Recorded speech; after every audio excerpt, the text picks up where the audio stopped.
we had gotten to a stage where we were still discussing sequence diagrams. I'm not sure if this is a question directed to me. All right. So we had got into a stage where we were discussing, I believe it's sequence diagrams or something.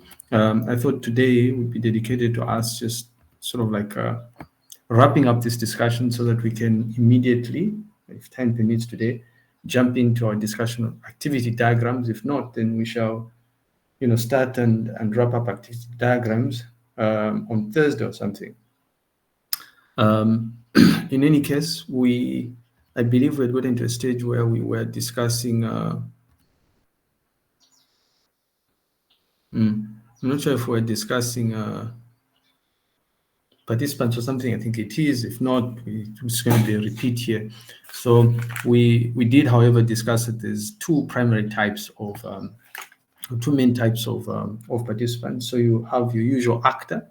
So this would be the entity that initiates interaction. And then you have a series of objects. It turns out that in a sequence diagram, objects are quite important because the interaction or the behavior of the system is actually determined by the messages that are exchanged amongst the different objects. Yeah. I think what's important here is to appreciate the syntax used when representing objects. If you remember, we mentioned that we can choose to use the stick figure for for representing an actor, but of course we can also use stereotypes, right? So it's not uncommon for us to use something akin to, I was putting together some diagram, I was modifying some diagram just before class here, and maybe I can switch context here. So in essence, we discovered that we can actually represent an actor using this stereotype, the actor stereotype. So this is possible as well. But I imagine for most of us, what perhaps is quite intuitive is for us to just use the stick figure, if you will. Yeah. Anyways, that's that. I think something else that came up was the fact that the objects can be represented as anonymous objects, where you do not specify the instance of the class. So that's one option. Alternatively, you can. I'm wondering. I thought this thing was. No, what's happening here? But I thought this was. Yeah, it is.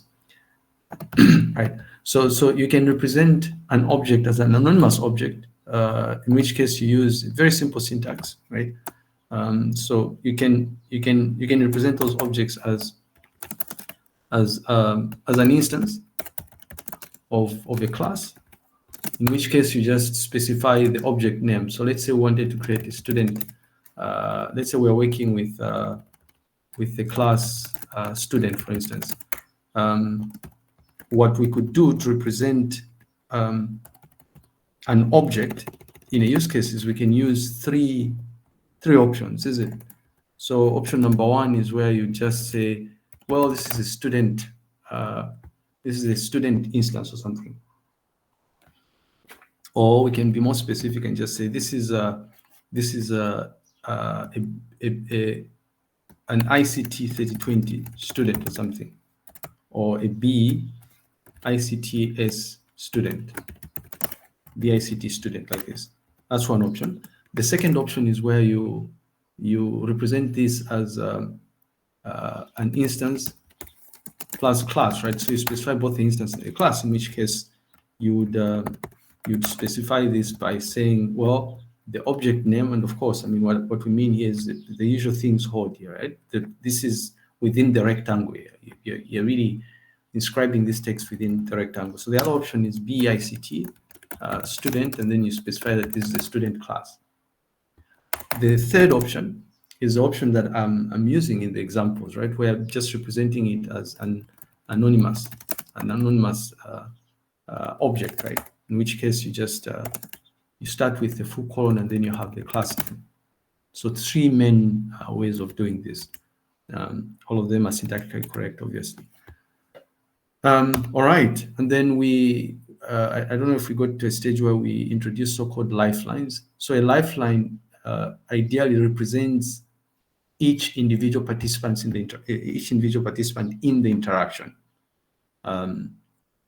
So an actor has an associated lifeline. Each of the objects associated with the sequence diagram will have their corresponding lifelines. And it turns out that the lifelines will ideally represent the passage of time relative to the messages being exchanged in the interaction. And so the order of these objects will reflect the flow of the interaction. And you represent the lifeline using a dashed or a dotted vertical line. Now, in this example, it's pretty, I guess, hard to see that there's a lifeline here because you also have an activation box here, right? This orange thing, this orange vertical bar here, it signals or symbolizes something that's completely different. But ideally, the lifeline would be represented like so. If I go to this example here, if you look at the postgraduate, so this would be interaction here, interaction diagram for the digital object ingestion workflow, revised or refined. We see that the postgraduate actor has this corresponding dotted line, which is the lifeline, right? Also, these 3 objects, digital object, metadata, and bitstream, have also their corresponding lifeline, the dotted object. Yeah. Syntax is very important, ladies and gentlemen. So there's that. And then you have a so-called activation of the activation box. So the idea behind the activation box is it helps you indicate the period within which a participant performs an operation. If we go back to the example of I don't know if it's login here. I don't know if login is going to work, but the example we gave in class where somebody is wanting to log in, we highlighted that a simple login interaction would involve a login class, and then you'd have maybe some login form or something. And then the login form is going to interact with a user class or something, and then there'll be like a confirmation or a confirm class or something like that. Now, the thing here is that all of these are participants, right? So there's, in fact, we could probably have maybe student as the very first, as the actor here. So you see that we have a total of about five participants in this a potential interaction that would involve logging in. Now, if you think about what's happening here, right, what you will notice is that at any given point in time, and I'm wondering how best to do this. I guess we might as well just create a thing here, right? Is it? Let me just see if I can just create. I'm just going to duplicate this and just call this ICT 3020 example or something. And then I'll just delete this or something. So the idea behind a lifeline is, so we've stated that the participants sequence, the participants will each have each participant, right? Let's just think of objects here. We have a login object. A login object, and I'm just going to duplicate this to make my life a lot easier. I have the login object, but I also have, according to this, I have the login form object.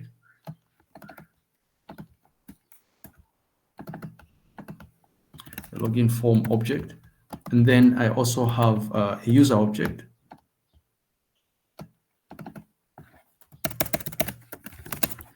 And then finally, I have like a confirm object or something.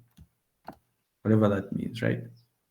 I don't know if it makes sense here, but confirm object. But maybe we can just leave it at these 3 here, and then you can even add an actor if you wish, I guess, somewhere at the beginning. Just so this thing is comprehensive, I'll just say student here is logging in, right? student, and because this student is an actor, we obviously use a stereotype actor here.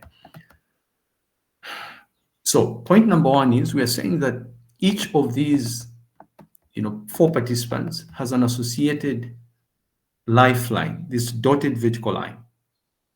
Okay. The other thing is, and I know what you're thinking, well, but we don't have,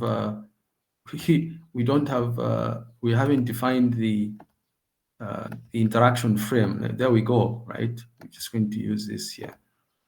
Do that so that people don't get confused or something. I'll just say ST example in interaction or login instead of example. Just call it login, student login or something like that. Student login workflow. And I'm just going to play around with this so that it's aesthetically pleasing. Right, so what we're saying is that each of these 4 objects has an associated lifeline. But the thing is, if you think about the range of messages that would be exchanged by these different participants, like for instance, we can start with the return message, dispatch or something. We'll start with a very simple message that comes from the student as they are logging in. Why is this thing? As they are logging in like that, we'll call this login or something. So a student will initiate the login.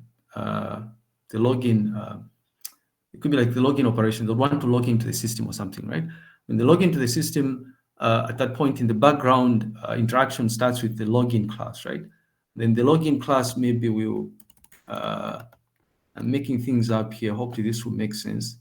The login class will initiate or we activate form or something. We will call the activate form method or something. And then the activate form method maybe will request that just making things up here, but it will request that the student, I'm not going to reverse this, that the student is going to have to fill in form or something, fill form or whatever, right? And then maybe we can say the student will then, I don't know if this makes logical sense, but I guess it does. The student would then say, well, I'm going to make use of the user class to specify credentials or something. Yeah, so you specify credentials, and then when these credentials are specified by the student, or in fact maybe the login form is going to, because the user is sort of like logged on. Doesn't matter anyway if this is logically correct or not. But when the user specifies his credentials, then you'd say you have some sort of feedback loop here, where the user gets in touch with the login form here, right? To maybe check credentials or something. I don't know if this makes sense. So we can come up with a method called check credentials, right? And of course, I'm going to reverse this because the arrow goes the other way around, right? It goes the other way around. Now, if you check what's happening here, right? You begin to realize, or let's finalize this. Check credentials, and then once the credentials are confirmed, then the login class, yeah, is going to send. We're assuming it's the best case scenario here. The login class is going to say present a message here, say well, I guess dashboard or something. Let's just say dashboard, or maybe login success method or something. Present a login, a success method to the user, right? Like this. Now, for simplicity, we're not including the usual things like, we haven't discussed this, but the return messages, for instance, or any other self messages. We're just trying to make sure that people understand this whole notion of the activation box. If you pay particular attention to the messages being exchanged here, you realize that in terms of the student actor, not action here, this is actor. If you look at the student actor, you'll notice that the student actor is going to be active from the point this login message is sent to the login object or login class, all the way up to when the actor gets this login success message.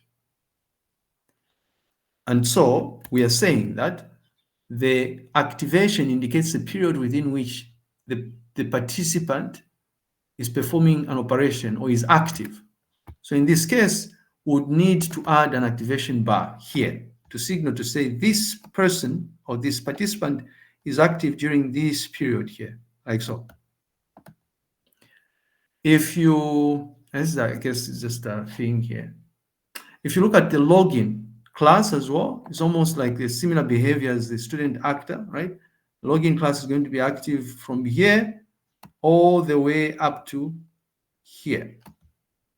But if you look at the login form, right?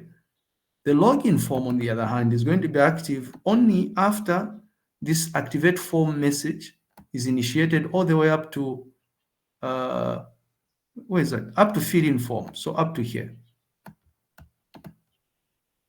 And then the user object is going to be active during this period here, from specify credentials all the way up to check credentials, right? So what we see here is that during this interaction, there are certain participants, certain objects that will be active for a considerably longer period of time than others. Yeah, so activation box.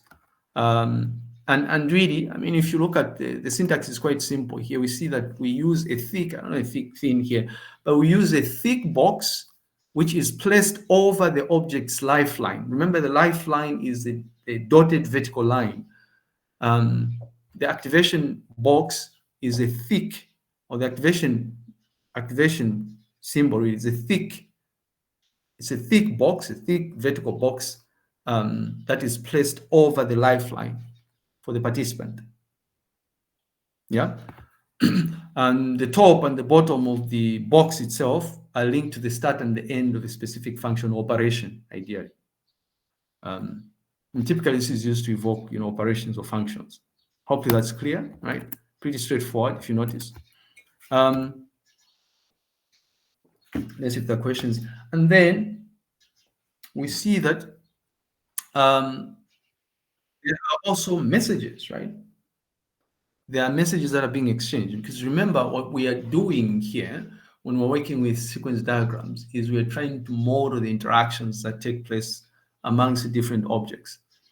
When there's interactivity within a system, all that's happening is data or information is being passed around. So these would be the things that were introduced by Mr. Mbewe as method invocation or something. You pass data around by making use of methods or functions, depending on the programming language that you're dealing with. And a method has to be initiated in a certain way, right? It has to be evoked. It's like if I have a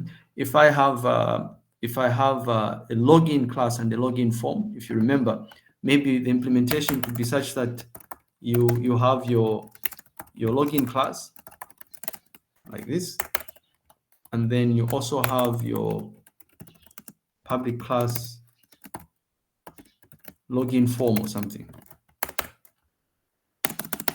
Now, in login form, maybe you will have a class called public void fill. I don't know where there's fill in form. I think it is. No, activate form. There's activate form. Right? We're just going to make this a public class here. And then in the login class, the implementation that would make sense here, if you're following through with how the interaction is taking place, is you would probably need an instance of login form here, right? So private login form, or say, I'll just call this instance user login form or something. Now, for us to, because if you see here, login is evoking a method called activate form. This arrow simply means that, if you look at the direction of the arrow here, it simply means that the login object or the login class is calling the method activate form from the login form. So in your implementation, one of the things you'd have to do is for you to make use of the activate form method in the login form, you'd have to create an instance of login form, and then at some point you have something like, oh, user login form dot activate form or something. This is how you'd be evoking this within the login class, if that makes sense. But of course, I mean, all of these other things we're talking about, like access modifiers, will come into play, right? So maybe this would be defined as being protected for whatever reason, or maybe this would be private or something. Well, probably not private here, but maybe protected, or maybe default access modifier, right?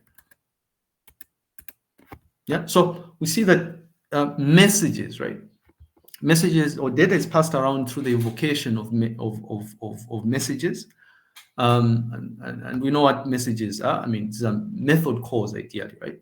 For you to pass around a message, you need to invoke a method. A method can be invoked from a different class within which an object is interacting with. Like in this particular example, a method is being invoked from the login form class. But also, what's interesting is that this is explicit. What's interesting is that you can also get back a message after an action has been performed. So like a response or something. It's usually standard practice that you have some sort of response when an action is performed, when you invoke a method, right? Just so you get a signal that something was successful or was not successful, something. This is a return message. No explicit, the idea behind the return message is it's not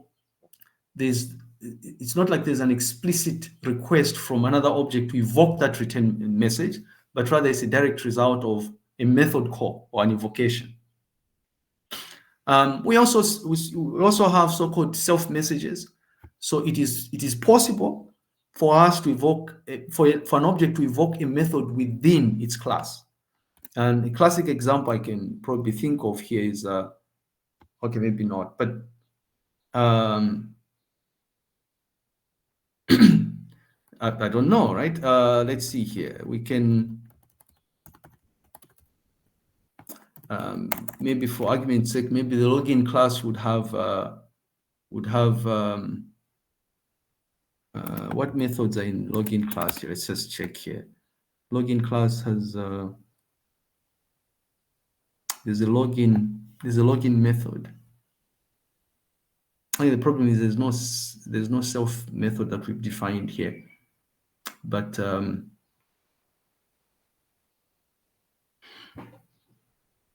yeah. Well, I mean, so just I think of a simple example here. Maybe you create a class called calculator or something, right?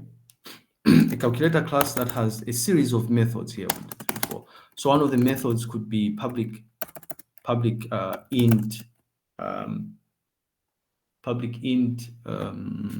Let's see here. Public int. Okay, public int add, right? Or public int basic salary or something. And then you have another method called public int allowances or something. And then maybe you have another method called public int. And this is not supposed to be int, I know this, but basic salary or something. Now, I don't know if you know about this, but when you start working, okay, there's basic salary, allowances, and then we'll call this emoluments or something. When you start working, right? When you start working and they start paying you money, sometimes you're paid allowances, types of allowances, and I think in Zambia standard practice is you're given like transport allowance and accommodation allowance or something. The total of allowances and the basic pay are called emoluments. Now, what you'll notice here is that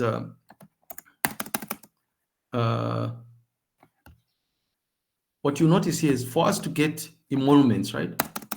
We would have to maybe get, I'm just simplifying things here. We'll have to get allowances plus basic pay or basic salary. What we are doing here, right, in this emoluments method is we are calling methods within the same class ideally, is the point I was trying to put across. So there are instances when you would want to call a method from within the same object. Yeah. Anyway, and then there's a destroy message, which essentially allows you to destroy an object, right? Once you're done using it explicitly. But really, if you look at the typical use case diagram, most of the messages that you will find yourself working with the invocation messages, return messages, and self messages. If we come here to this example here, what we see here is like a view info method that takes in PID here, patient ID, is a method call, right? It's an invocation, yeah. And then authorization obviously is a return message here.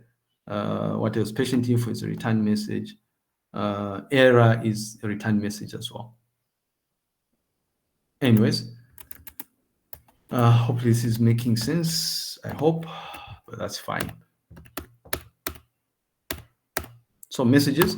And then in terms of the syntax here, right, we see that for us to represent an invocation, like a method call, there's two different types of message invocations, right, or method calls. There's an invocation that is synchronous in nature and one which is asynchronous. So the idea between synchronous and asynchronous messages is really tied to the fact that sometimes when you make a method call, depending on your implementation, you may choose to wait until you get a response before anything else can be done. Right? So such methods are considered synchronous methods. There are instances when, if there's no dependency that exists, you can evoke a method and not necessarily wait for a response to come back and continue doing other things. That's asynchronous, right? The way you differentiate these two is for synchronous messages, you use a field arrowhead. So the arrow always originates from the object that is evoking the method and terminates on the object that has the method itself, right? So the requester is the arrow is going to originate from the request of the method, and then the arrowhead is going to terminate on the object that actually implements that method. And so we see that for synchronous methods, the arrowhead is supposed to be filled in. Whereas for asynchronous method, the arrowhead is a normal arrowhead, right? If we use this better example here, okay, no, it's bad example there. Yeah. Well, so what we mean here is if you look at the deposit digital object method here, a filled in arrowhead means that this is a synchronous message, right? I know this is a return message here, right? If you notice, it's a normal arrowhead. If this was a normal arrowhead like we have here for confirm ingestion, then it would be considered an asynchronous method, is what we're saying. Okay. And then, of course, we have return messages. Like I said, there are instances when it's almost always the case, actually, when there's a method call or when a method is invoked, the implementation is almost always such that you get back a response or something. So the way that you represent the response is you use a dashed line originating from the object that is sending back a response to the requester of the initial method. Right? So like you notice here, confirm ingestion, for instance, is a classic example of a return method. But the only thing here is the direction of the arrow, but also the line is dashed. So it's a dashed line. The dashed line that's pointing to the caller here. And then you have so-called self messages. These are messages that are evoked from within the object. And the way that you represent this is if you look at this no bitstream method here, the evocation begins from the digital object and it terminates to the digital object as well. And then you have a label. Again, you notice that this self message can be synchronous or asynchronous, right? The only difference here is that the call of the method is also the implement of the method as well. And then the destroy message is just represented by a large X character ideally.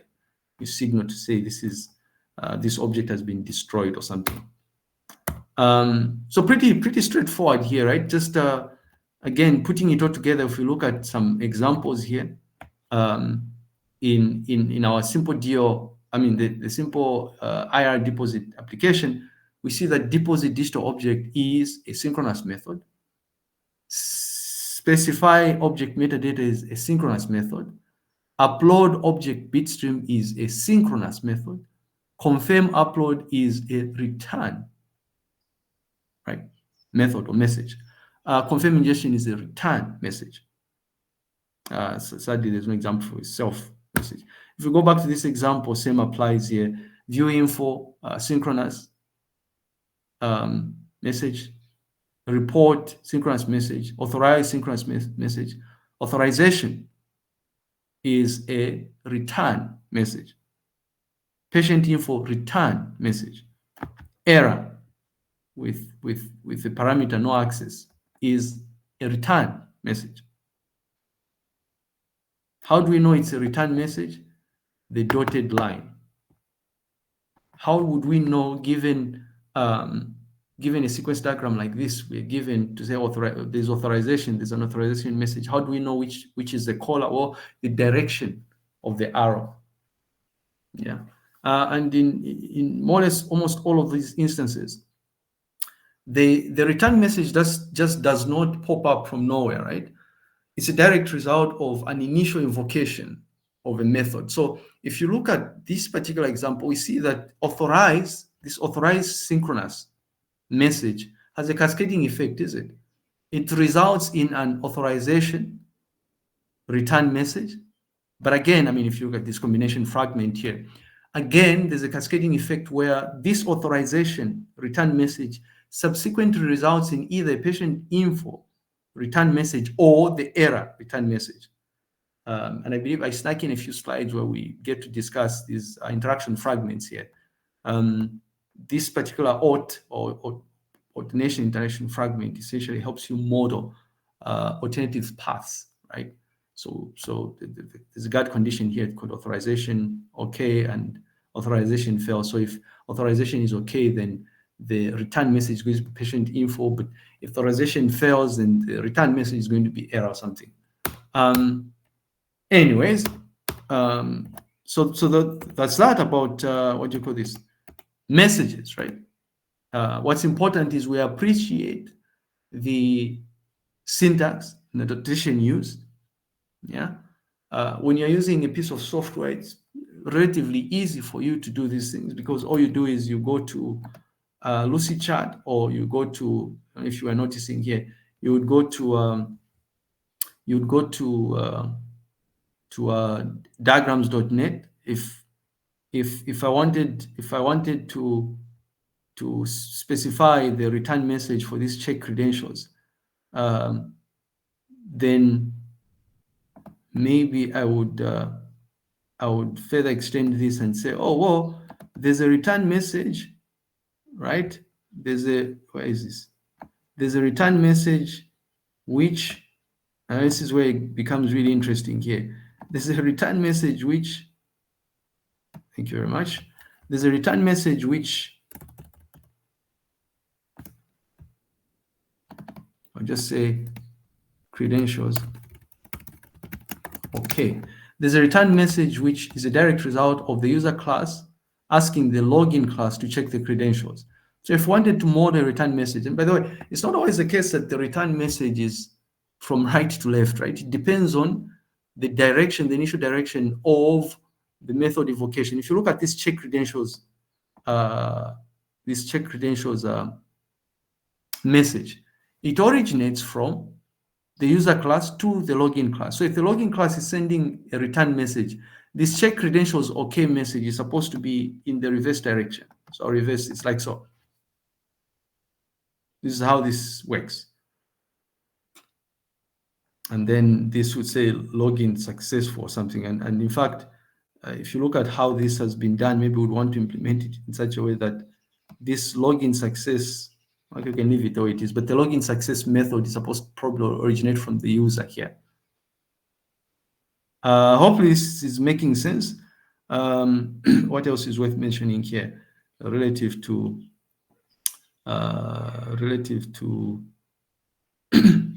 to what we are discussing here? Yeah, it's it, I guess. Yes. How is check credentials starting from the user to the login, since we're instantiating an object of the user class within the login class? We are seeing as we're instantiating what? We're instantiating a user object in the login class. So isn't it that we are doing the method in the login class for checking No, I mean, so credentials? this, no, that's implementation specific. A programmer is the one who's going to sit and decide on what is the best. It's just this example is just being given off the cuff here, just to illustrate a point. It's not like it's going to be syntactically correct or it makes logical sense right through and through. But if you think about it, it would actually work. Right? What we're saying here is that this particular implementation works in such a way that the login class is the one that has the method check credentials, right? So when a user object is created within the login class, it will hold these two pieces of information that are important: the username and the password. Using the username and the password, you ask the login class, can you check that these credentials are correct? Our implementation works in such a way that the check credentials is implemented within the login class. But if you want, you could have this method implemented within the user class, in which case this would be like a self message. So this is so the way you go about implementing this is not, there's no one correct way of coming up with an implementation. In fact, if I was to give this to the class to say, come up with an implementation of this, you'd come up with different implementations, and that's fine. So this is just meant for illustration purposes, really. Yeah. Syntax is what we need to pay particular attention to here. Hope this makes sense. I hope I've answered your question. Yes. Yeah. All righty. I have Right. a question. Yes. I'll go back to that diagram. This one? Yes, on the check credentials and the credentials. Okay, don't you think that you have done the opposite? The line. If I heard you correctly, you said that the returning message, it has to be dotted, but you have done. I don't Yeah. know if it's So I okay. thank you for that. I deliberately did this because I'm trying to prove a point. It's not always the case. You see, the method invocation is not always going to be left to right. I mean, sure, for when you have an actor initiating the whole process, it's going to be left to right, right? But there could be instances when a class, right? If you look at the user class here, we have specified credentials, right? So this student actor specifies credentials, or it evokes the specified credentials in the user class. Now, when the user, the student actor, specifies the credentials, we see that the user class then depends on the login class to verify the credentials. Are these credentials okay? Like, does the username exist? But if you think about it here, right, this check credentials is not a return. It's not a return message. If it were a return message, it would go all the way to the student actor. It's just there's a cascading effect here. The specified credentials results in an invocation of the check credentials method.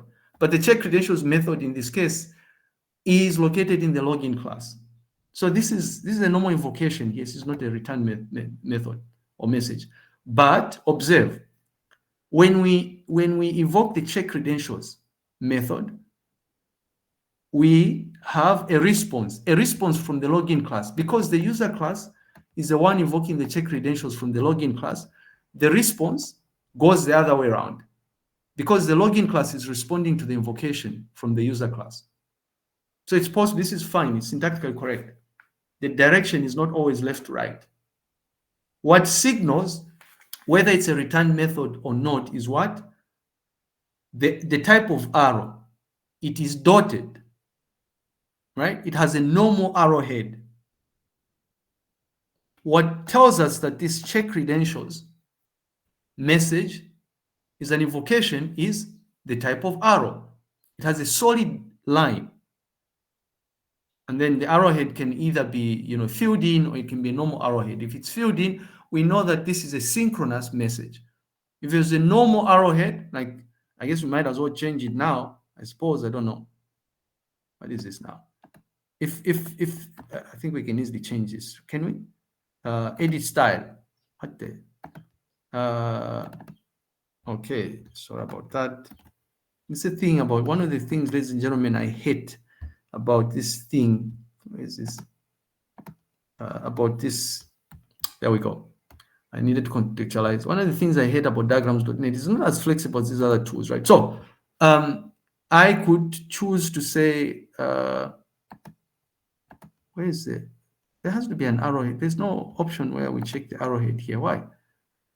That's sad. I thought there would be an option where we get to choose the type of arrow here.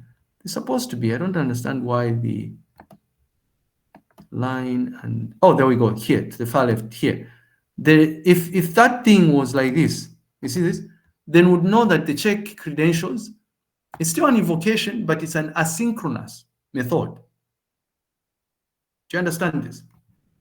Anyway, and by the way, this is I hope you're following what we're saying here. Synchronous is asynchronous or something. But that's fine. All right. Any other thoughts or questions about this? The syntax especially.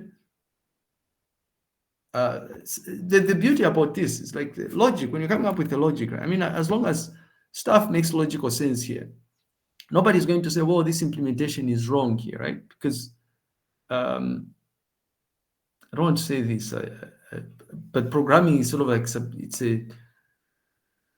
it's an individual kind of activity, right? You get to, based on your experience, you write things or implement things in different ways, right? But that's okay anyway. All right. Next up is the so-called interaction fragments or combined fragments. It turns out, right, that when you're modeling behavior, we know that programmatically there are a number of interesting things that happen. Like, for instance, our implementation would have to be done in such a way perhaps that we loop multiple times, or we choose between various alternatives. The way that you represent these things is through the use of so-called interaction fragments, or combined fragments are called sometimes. So you use these combined fragments or interaction fragments to define conditions or iterative behavior. Now, the way that you represent this interaction fragment is you use a box or a frame, which is going to encapsulate portions of your sequence diagram or portions of this interaction. Observe the red bounding box. We have an odd interaction fragment, specifying, well, get to explain, alternative behavior here, but the nice thing about ought behaviors and if, else, if, else kind of behavior, right? Or the switch.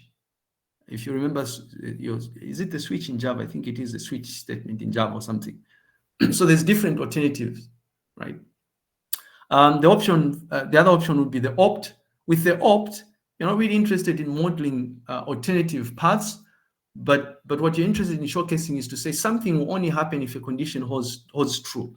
So it's similar to what you normally do when you're writing code and you say, okay, so I'm going to start with ought here, implements what? If, what the hell? Sorry. If else, whereas opt is used to implement just an if.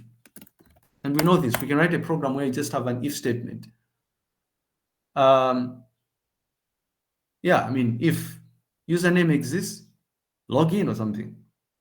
Don't know, right? Yeah, so in essence, I mean, this is what, these interaction fragments are for, combined fragments, right? Now, it turns out that some of the more widely used interaction fragments here, or combined fragments, usually the ought, the opt, and the loop, really. These others, I mean, nice to have. And I'd like to draw attention to these three, really, and just going to look at these three to illustrate exactly how you go about doing this. If you notice the red bounding box here, we've sort of like expanded on our digital object ingestion workflow sequence diagram such that we include an interaction fragment or a combined fragment. And specifically what we are doing here is we are saying, and maybe it'll be a lot easier if I move to this sequence diagram that I was playing around with here. What we are saying, right, is that, I'm just going to zoom in or zoom out or something. What we are saying is that we have a postgraduate student who is interested in development to the system and they want to upload a manuscript, maybe master's or PhD thesis or master's dissertation manuscript. The normal sequence of events still hold, right? They will initiate the deposit ETD, or they invoke the deposit ETD method from the digital object class. And then the digital object class is going to, there's a cascading effect here. The digital object class is going to then invoke the specify metadata class. Now, the thing about how this works is that, and I think I mentioned this, there are certain instances when a student, a PhD student, maybe in engineering, may have applied for a patent. If they've applied for a patent and they want to, I mean, the work they did is considered like a trade secret or something, there's usually an embargo. So you don't upload the PDF document, you only specify the metadata. So this is the kind of behavior we're trying to model here, right? We're saying there's two possible paths. After a user enters the metadata, there are two possible paths. Either the user will be required to upload or want to upload a PDF document, or they will not. If they decide to upload a PDF document, the digital object class, so you notice here there's a guard condition here that says if bitstream exists, right? And then there's an else here. The guard condition is what tells you which path is going to be taken. So if the student has a PDF document to upload, the digital object class is going to evoke, right, asynchronously, the upload bitstream method.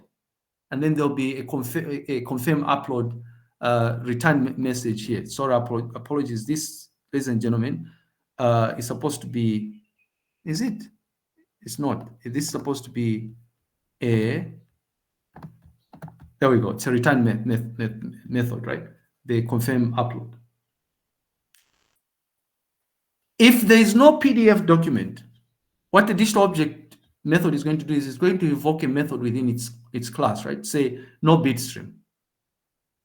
And then finally, there will be a confirm ingestion, right? So in essence, what we have done here is we've gone a step further to try and model two alternative paths. In fact, this can become so complex because you can model multiple alternative paths. So for instance, I don't know if you remember this, but you have like your switch statement. I think it is switch statement or something.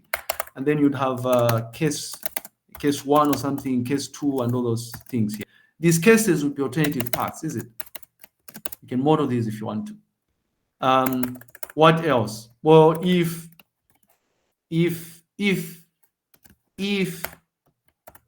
else if,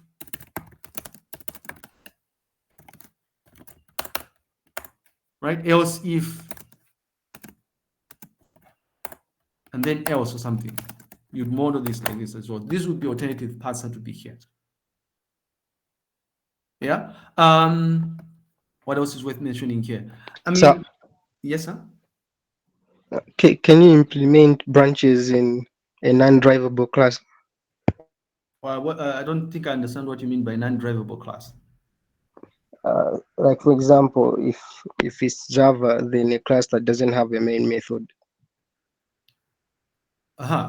So if it doesn't have a main method, and then can you implement? Yeah, branches like if statements. Yes, of course you can. I mean, so the idea of conditions is they're not just tied to the conditions are not just tied to thing here, right? They're not just tied to the main method. You can, I mean, programming is all about what, right? It's these basic constructs like loops and conditions, right? Yes, you can. Does that mean they have to be outside the methods, or they just have to be within them? Well, I think what makes sense is implementation, normal implementation, right, is done in such a way that, in fact, I'll go back to this thing here. This example I was giving here of, I don't know where the salary example is here. This basic salary thing here.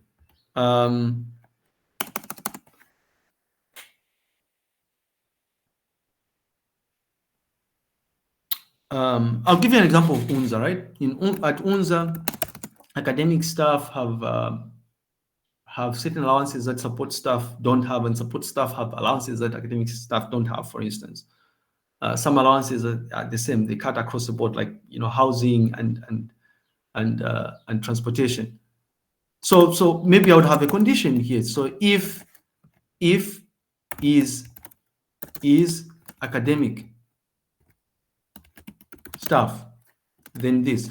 So the thing is, where you put these conditions is implementation specific, but what makes logical sense is if you're taking an OR approach, this would be like in specific methods, right?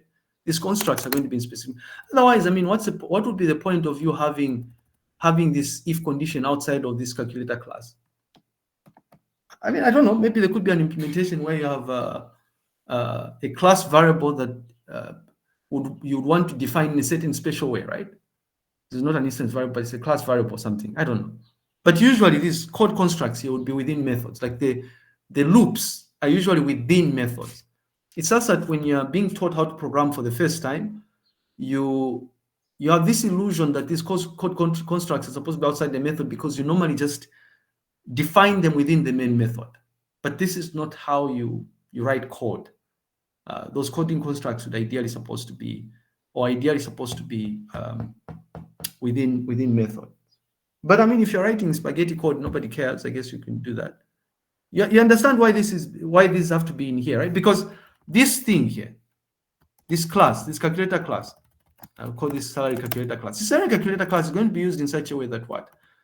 There will be we've omitted things here, right? There's probably some constructors here, right? A number of constructors, and at some point you say maybe, oh, you have an object called Lighton, right? And then Lighton is going to be equal to I don't know what sort of parameters would be associated with this.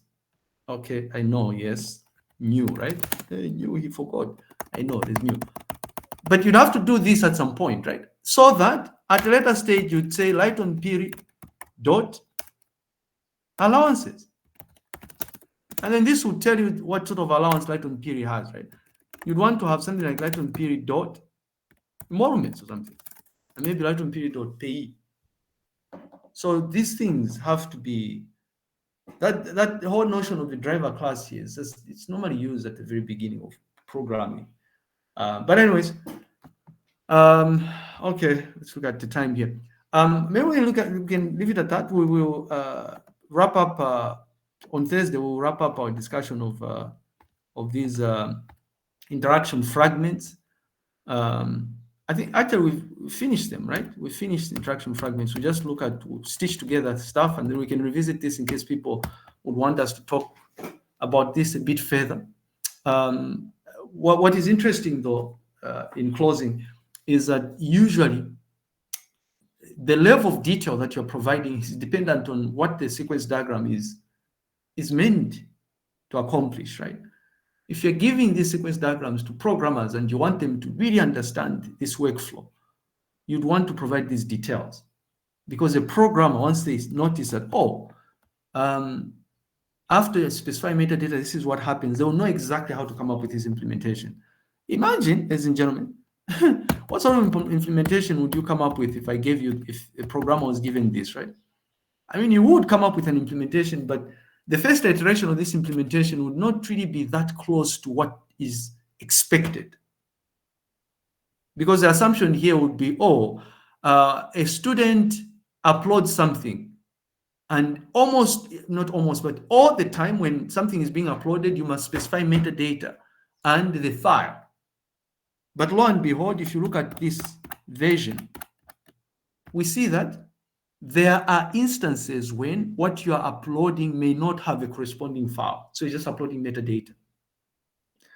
All right. Unless if there are any questions, maybe we can leave it at that or something.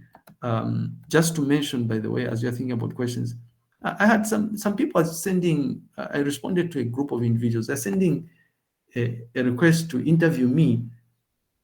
Part of the reason you were going to do a stakeholder analysis is you want to identify appropriate people to interview, right? There are some toy projects you're working on that are supposed to be used by the general public, right? You're supposed to be interviewing students, because some students who arguably comprise of the general public. It's pointless to come and interview an expert like myself, right? You want to interview people that are ultimately going to use that system. So I'm responding to some of these people, and I'm sending requests. If you want to interview me, just remind us what sort of topic you're working towards, the brief explanation, or working on this topic, right? That would be nice. It will help us. It will save you a lot of trouble. So that's that. Other than that, are there any questions about this discussion? Know or see your life. I don't know what that means. All right.